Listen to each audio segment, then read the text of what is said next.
bwanyuma y'amajuta kutemba omunsi yoona kampuni ya China National Offshore Oil Corporation abari omu murimo gw'okutimba amajuta ga Kingfisher Development Area aha mwaro gwa Buhuko mu district ya Kikuube nibagira ngu batandika okugezesa ebyoma by'okunyorora n'okugegyena amajuta obu barikwetebekanisiza okwiha amajuta ag'okuzuma. Mu kiseera kino projekiti esemberedde okumalizibwa nga kati ekiseera tuli mu kugezesa ebyuma.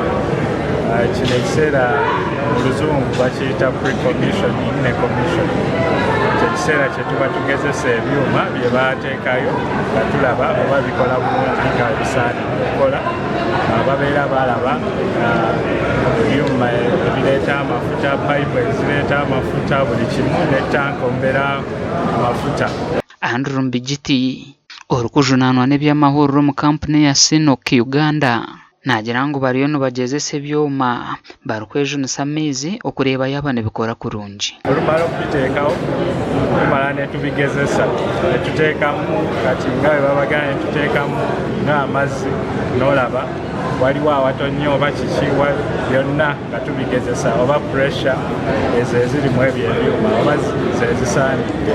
Mbijiti nashoborera ngu emirimo yoona erimu n'okushumika ebyoma ebya Central Processing Facility ehwire. Ekiseera kino tuli mu kugezesa byuma ebiri mu ssengejjero ery'amafuta, payipu etwala amafuta byonna tuli mu bigezesa. Kati eyo stage gye tuliko era nga ze zimu ku stage ezisemberayo ddala nga tusemberedde amafuta.